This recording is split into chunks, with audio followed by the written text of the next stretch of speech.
जय श्री कृष्ण। स्वागत है आपका श्री जी सत्संग में। नवरात्रि के 9 दिनों में माता के 9 रूपों की कथा हमने सुनी। आज दशहरा है यानी कि विजयादशमी। तो आइए आज सुनते हैं दशहरे की कथा। पौराणिक कथाओं के अनुसार महिषासुर नामक एक बड़ा ही शक्तिशाली दैत्य था।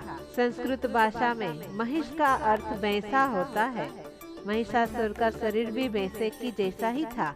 वह परम पिता ब्रह्मा जी का महान भक्त था। उसने ब्रह्मा जी की तपस्या कई हजार वर्षों तक की थी। तभी प्रसन्न होकर ब्रह्मा जी ने उसे वरदान मांगने के लिए कहा। उसे अमरत्व का वरदान चाहिए था, परंतु ब्रह्मा जी ने यह वरदान देने से इनकार किया। तब उसने वरदान में कोई भी देवता या असुर उसके ऊपर विजय नहीं प्राप्त कर सकता ऐसा वरदान मांग लिया। ब्रह्मा जी ने तथास्तु कहकर आशीर्वाद दिया।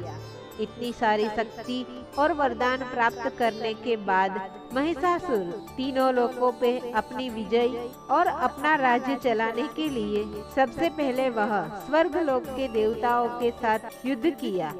युद्ध में इंद्र और सभी देवताओं उससे परास्त हो गए।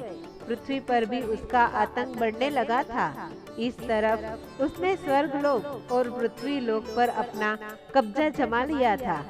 तभी सभी देवता इंद्र को साथ लेकर परमपिता ब्रह्मा जी, पालनहार विष्णु जी और मोक्षदाता महेश के पास गए और अपने पर होते अत्याचार की कथा बताई और उनसे सहायता करने के लिए भी कहा। सारे देवताओं ने एकत्र होकर फिर से महिषासुर से लड़ाई की, फिर भी वे सब परास्त हो गए।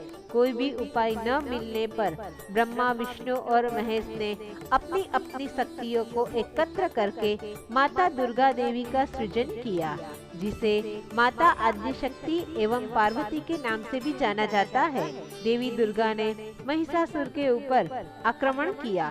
महिषासुर भी अपनी बड़ी सेना के साथ माता से युद्ध करता रहा। 9 दिनों तक माता का महिषासुर के साथ युद्ध चला और 10वें दिन माता ने महिषासुर का वध किया और इसी के कारण माता को महिषासुर मर्दिनी के नाम से भी बुलाया जाता है। इस दिन को विजयादशमी के नाम से भी जाना जाता है, जो बुराई पर अच्छाई का प्रतीक मानी जाती है। ऐसा माना गया है कि आश्विन शुक्ल दशमी को सर्व कार्य सिद्धिदायक तिथि कहा जाता है।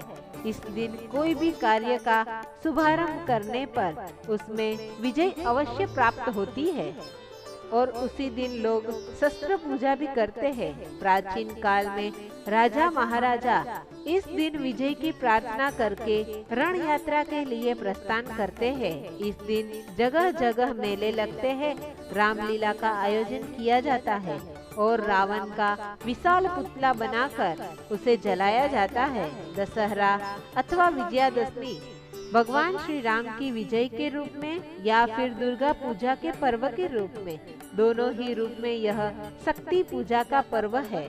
शक्ति पूजन की तिथि है, हर्ष और उल्लास का पर्व है, विजय का पर्व है।